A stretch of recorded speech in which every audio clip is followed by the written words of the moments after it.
Good morning students. आज हम discuss करेंगे बेटा रिप्रेजेंटेशन ऑफ केमिकल रिएक्शन। हम 4th यूनिट स्टार्ट कर रहे थे बेटा। 4th यूनिट में हमने 4th यूनिट का नाम क्या है, स्टार्ट करते हैं आज दोबारा, केमिकल काइनेटिक्स। यूनिट 4 इज बेटा केमिकल काइनेटिक्स।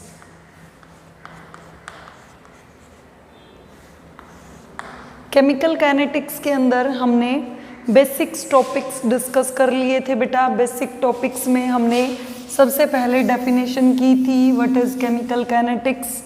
उसके बाद हमने डिस्कस किया था what are different types of chemical reactions. फिर हमने डिस्कस किया था बेटा average and instantaneous rate of reaction. Okay, इतना टॉपिक हो चुका है हमारा।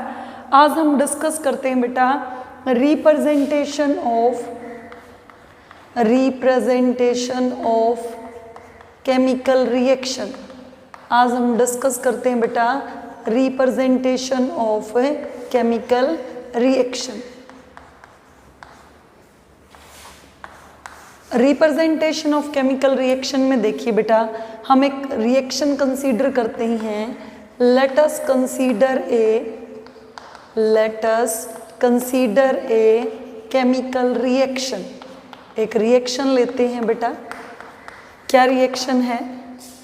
A plus B is converted into X plus Y. A plus B is converted into X plus Y.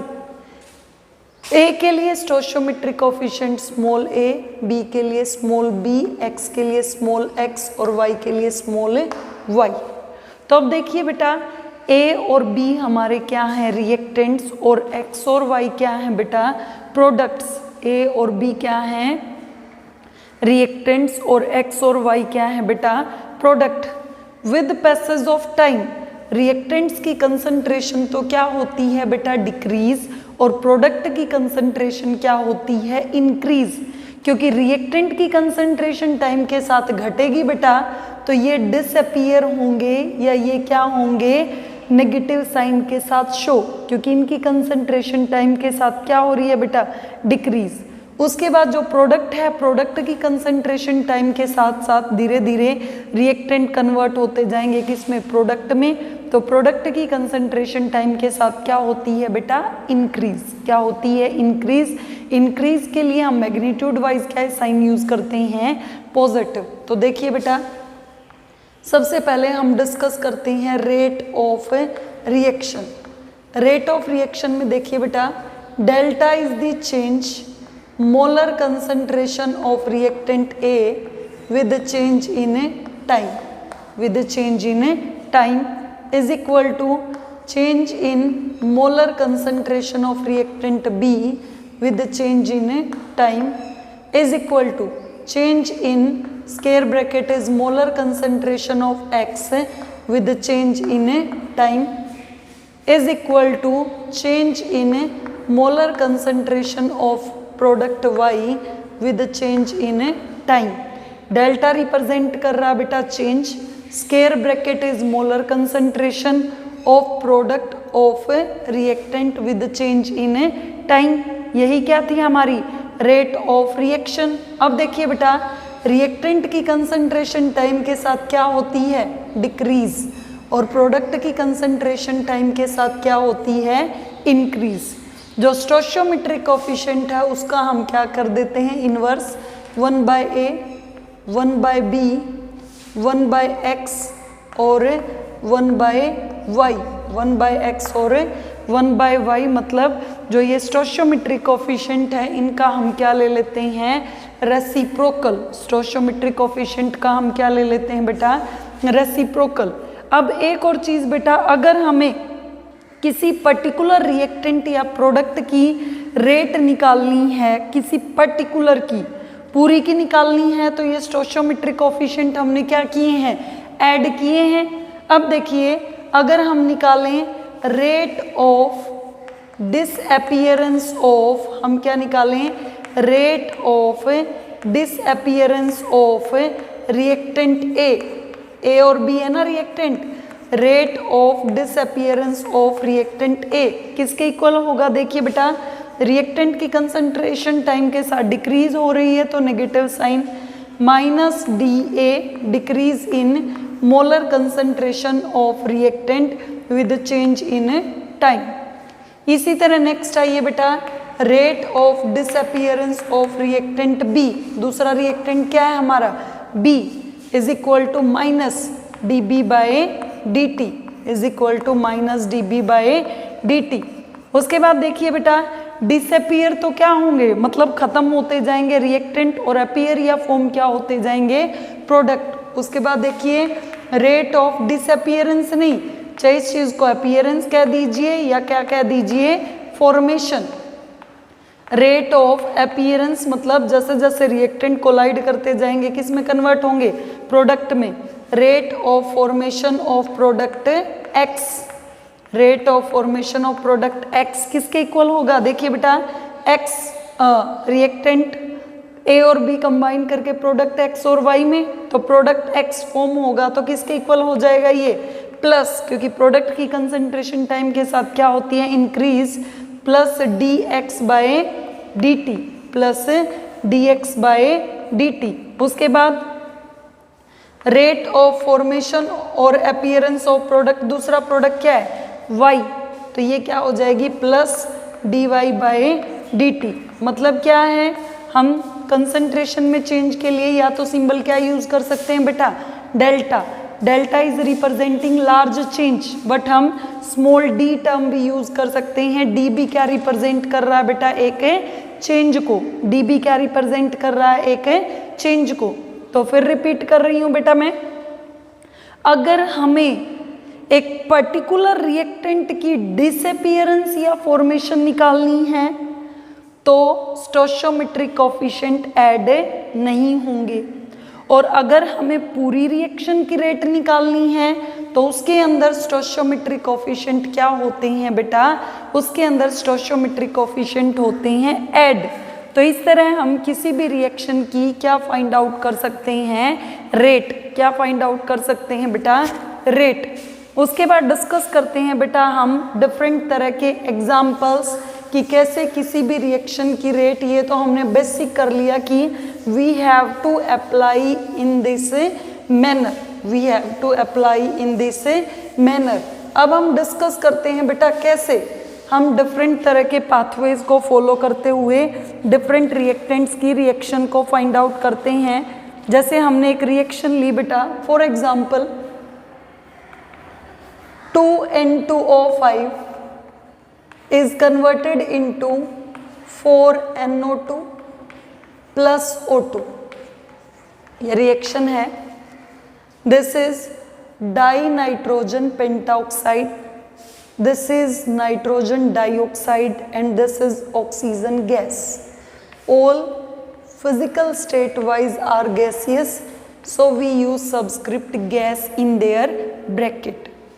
तो अब देखिए बेटा हमें इनकी रेट निकालनी है, तो rate of reaction is equal to किसके इक्वल होगा बेटा? देखिए d by d t of N2O5, सभी की रेट लिख लीजिए पहले। d by d t of di nitrogen pentoxide is equal to d by d t of NO2 nitrogen dioxide is equal to d by d t of molecular oxygen, d by d t of molecular oxygen. अब देखिए बेटा N2O5 क्या है? Reactant, इसकी concentration time के साथ क्या होगी? डिक्रीज। NO2 और O2 क्या है? प्रोडक्ट, इसकी कंसंट्रेशन टाइम के साथ क्या होगी? इंक्रीज। उसके बाद बेटा जो स्टोइचियोमेट्रिक कोएफिशिएंट हैं उनका होता है इनवर्स, 2 से क्या हो जाएगा? 1/2, 4 से क्या हो जाएगा बेटा? 1/4, और ये 1/1 आप लिख लीजिए, यहाँ पे 1/1 लिख लीजिए या सेम रहने दीजिए। ओवरऑल कंक्लूजन, क्योंकि रिएक्टेंट है, रिएक्टेंट की कंसंट्रेशन टाइम के साथ क्या होती है? डिक्रीज, तो इसके लिए साइन क्या यूज किया? नेगेटिव। प्रोडक्ट की कंसंट्रेशन टाइम के साथ क्या होती है? इंक्रीज, तो इसके लिए साइन क्या यूज किया है बेटा? हमने पॉजिटिव। इसी तरह दूसरा एग्जाम्पल ले लीजिए, जब तक कॉन्सेप्ट क्लियर नहीं होता हम और एग्जाम्पल ले लेते हैं।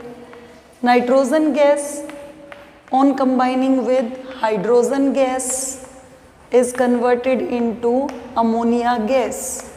Nitrogen gas by combining with hydrogen gas is converted into what? Is converted into ammonia gas. अब देखिए बेटा इसकी रेट ऑफ रिएक्शन आप चाहे पूरा लिख लीजिए चाहे आप R लिख लीजिए, क्योंकि आगे आगे न्यूमेरिकल्स में हम R लिखेंगे, अभी आपको थोड़ी सी हैबिट हो जाए। अब देखिए d/dt of nitrogen is equal to d/dt of, अगला क्या है, हाइड्रोजन गैस। नेक्स्ट क्या है बेटा, d/dt of ammonia gas. Next क्या है, d/dt ऑफ अमोनिया गैस। उसके बाद देखिए बेटा ये रिएक्टेंट है, रिएक्टेंट की कंसंट्रेशन टाइम के साथ क्या होगी, डिक्रीज। हाइड्रोजन भी क्या है, रिएक्टेंट, डिक्रीज। और अमोनिया क्या है, प्रोडक्ट, इसकी कंसंट्रेशन टाइम के साथ क्या होगी बेटा, इंक्रीज। उसके बाद नाइट्रोजन में कोई कोफिशिएंट नहीं है बेटा, एज इट इज लिखा। हाइड्रोजन में कितना है, 3 का रेसिप्रोकल हो गया 1/3 और 2 का रेसिप्रोकल क्या हो गया बेटा 1/2। 2 का रेसिप्रोकल हो गया बेटा क्या 1/2। तो इस तरह हम क्या निकाल सकते हैं, किसी भी रिएक्शन की रेट। उसके बाद हम एक तीसरा एग्जाम्पल लेते हैं बेटा, एक और एग्जाम्पल लेते हैं, फिर इसी टॉपिक के रिगार्डिंग न्यूमेरिकल प्रॉब्लम्स डिस्कस करते हैं। देखिए रिएक्शन है 5 of bromide negative, bromide ion plus borate ion BrO3 negative plus 6 of H positive ion is converted into 3 of bromine, is converted into 3 molecules of bromine plus 3 molecules of water, 3 molecules of water। अब हमें इस reaction को भी इसकी rate of reaction की form में express करना है बेटा। देखिए कैसे करेंगे, rate of reaction, rate of reaction is equal to d/dt of bromide negative ion, d/dt of bromide negative ion is equal to d/dt of borate ion BrO3 1 negative ion is equal to d/dt of H positive ion, d/dt of H positive ion is equal to d/dt of bromine gas.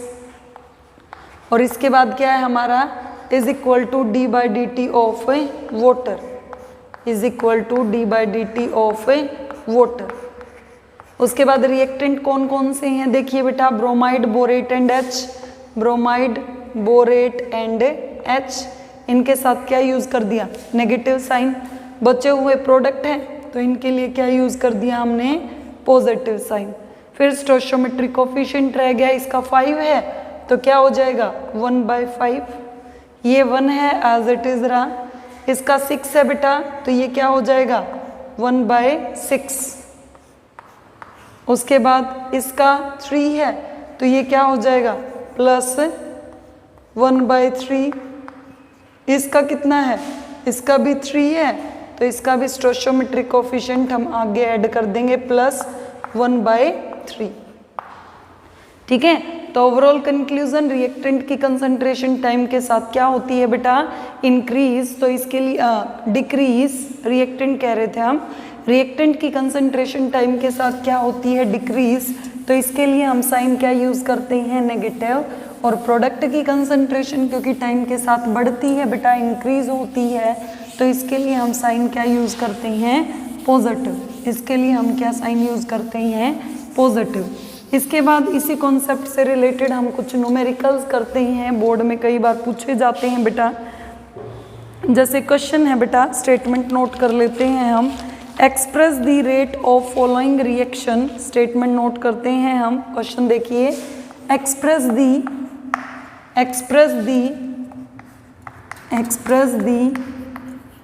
Rate of following reactions in terms of following reactions in terms of different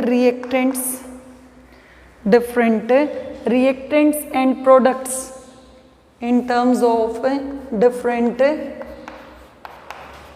reactants and products, if rate of formation of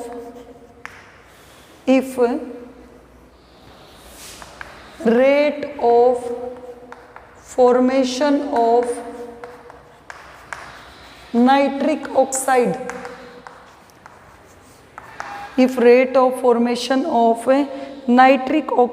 is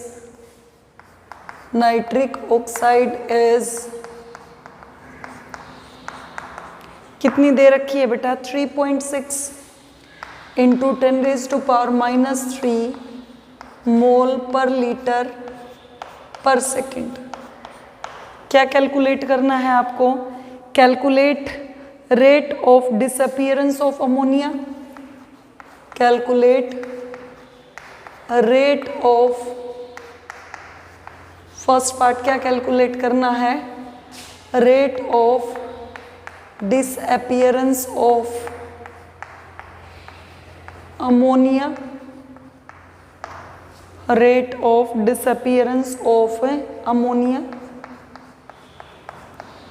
और दूसरा क्या calculate करना है बेटा?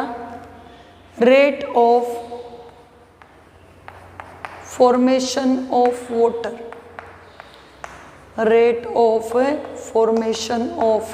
Water,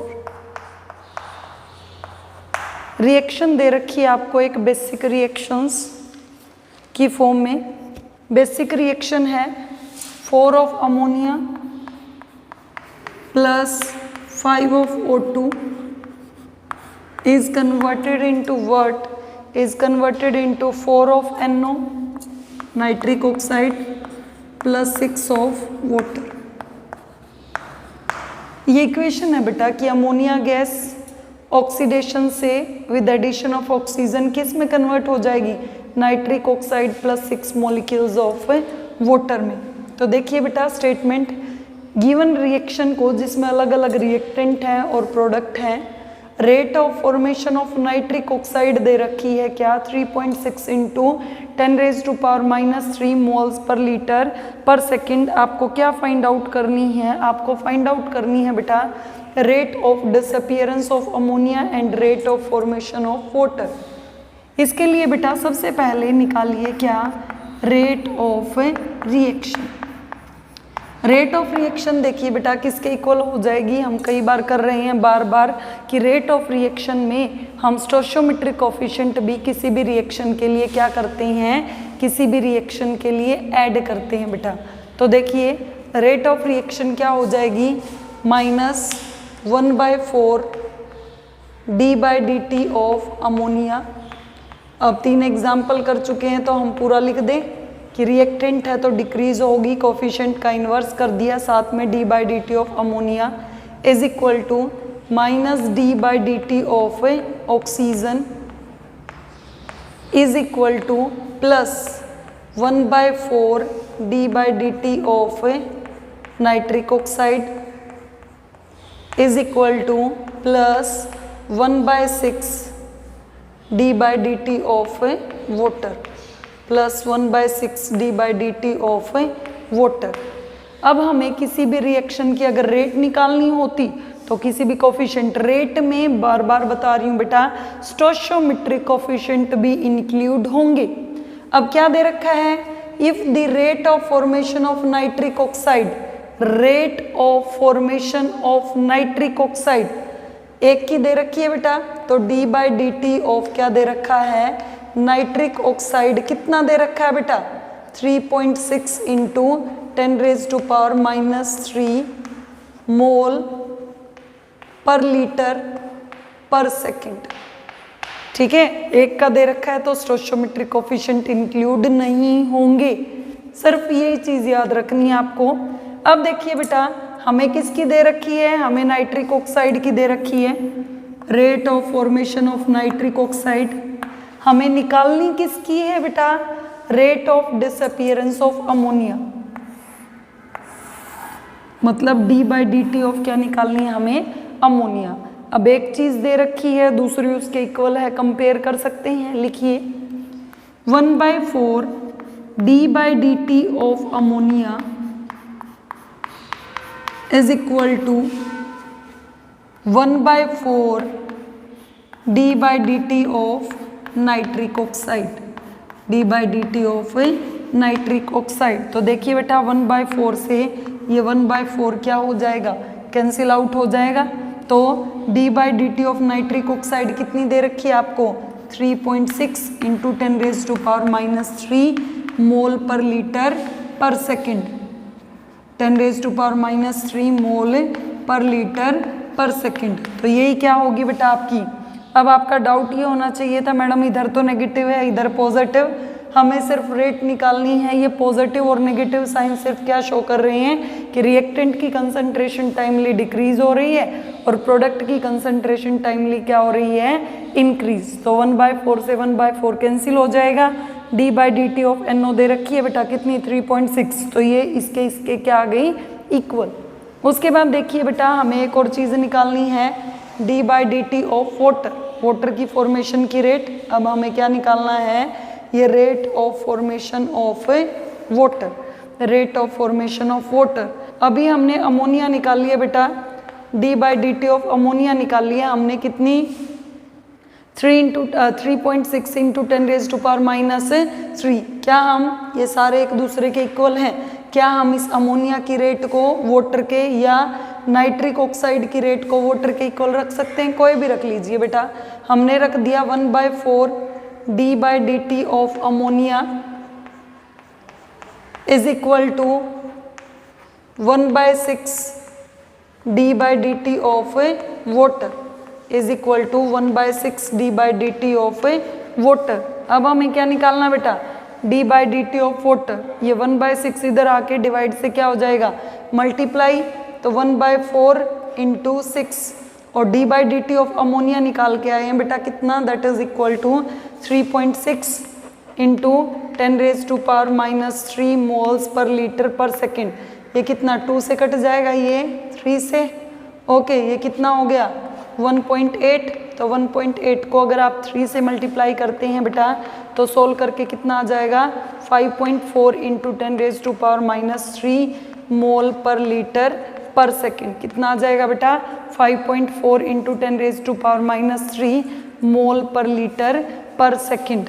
okay तो इस तरह हम बेटा कोई भी न्यूमेरिकल प्रॉब्लम इन केस आपका कोई और डाउट हो तो डिस्कस कर सकते हैं। सिर्फ इसका एक ही कॉन्सेप्ट है, अगर हमें पूरी रेट निकालनी है तो स्टोइचियोमेट्रिक कोएफिशिएंट ऐड होंगे, और अगर हमें सिर्फ एक पर्टिकुलर रिएक्टेंट या प्रोडक्ट की रेट निकालनी है तो स्टोइचियोमेट्रिक कोएफिशिएंट ऐड नहीं होंगे, स्टोइचियोमेट्रिक कोएफिशिएंट ऐड नहीं होंगे। ओके बेटा, आज के वीडियो में हम इतना ही करते हैं। ओके, थैंक यू बेटा।